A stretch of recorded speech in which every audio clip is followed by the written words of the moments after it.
Salutations, ami sorceleur. Est-ce que tu aurais un peu le temps pour une petite partie de Gwent? Alors du coup, aujourd'hui, petite vidéo pour vous présenter ce super jeu qui est sorti assez récemment, chez un de nos fournisseurs Gigamic, pour un jeu adapté du jeu vidéo The Witcher, qui était un jeu dans le jeu, le Gwent. Donc, du coup, on retrouve vraiment les règles du jeu dans The Witcher 3 de dispo, avec 5 factions de départ, et on va s'affronter en fait, en duel. En choisissant un deck de cartes. Vous avez pour chaque faction un deck préconstruit qui est avec des petites cartes avec le petit symbole étoile qui vous permet de commencer une première partie sans trop vous casser la tête. Et donc, du coup, le concept du Gwent, c'est qu'on va s'affronter, deux factions vont s'affronter pour remporter la victoire à travers un système de, grosso modo, BO3, de manches gagnantes. Chaque joueur va piocher 10 cartes au début de la partie. On peut en mettre jusqu'à 2 cartes en dessous. Et on joue simplement une carte à notre tour de jeu, qui doit aller sur son emplacement. Vous avez l'emplacement pour les épées, les archers, et ici tout ce qui va être artillerie. Et soit on va pouvoir jouer une carte à notre tour de jeu, soit passer. Donc là, on calcule la force des joueurs, et puis celui qui a la plus grande force remporte la manche. Soit vous pouvez activer le pouvoir de votre héros, enfin de votre faction, pardon. Et le pouvoir de la faction est utilisable seulement une fois par partie. Donc du coup, il faut choisir au bon moment auquel il faut l'utiliser. Et donc comment ça fonctionne? Tout simplement, chacun son tour, boum, on balance des cartes. Et à chaque fois, on va venir calculer la valeur de force des unités. Donc vous avez un petit système de marqueurs ici si vous voulez le faire au fur et à mesure que vous rajoutez des cartes.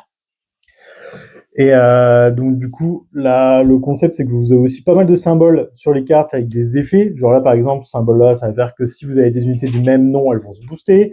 Ici, ça permet de récupérer une carte, en fait, qui va être dans votre zone de cimetière.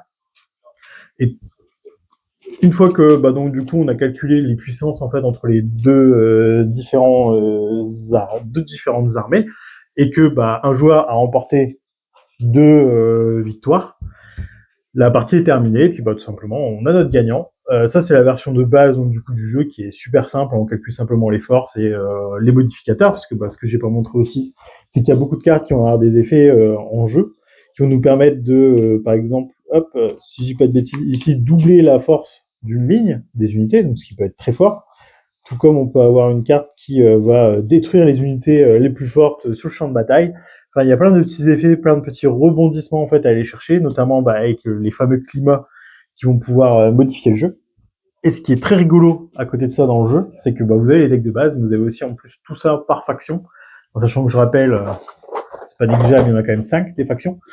Donc tout ça de cartes qui va permettre donc derrière de deck builder, de faire son propre deck, apporter sa patte, sa petite sauce entre guillemets. Pareil pour les leaders, vous en avez 4 en plus que celui de base. Donc ça permet vraiment de personnaliser après derrière ce que vous allez jouer. Et vous variez les expériences. Petit truc en plus aussi, il y a plein de modes de jeu. Donc du coup, vous avez simplement un petit livret pour les règles et puis les modes de jeu. Les modes de jeu, en fait, ça permet vraiment de varier le jeu, les différents types de gameplay. Vous avez un mode tournoi avec des petites contraintes et plusieurs factions à devoir jouer. Un mode solo si vous voulez jouer tout seul. Un mode 2v2, un mode 3 versus 5 si vous voulez le mettre en mode free for all, chacun pour soi. Et ça permet, pareil, d'apporter un petit peu de rejouabilité une fois qu'on a fait le tour. Mais bon, quand même 436 cartes dans le jeu, pour en faire le tour, va falloir s'accrocher.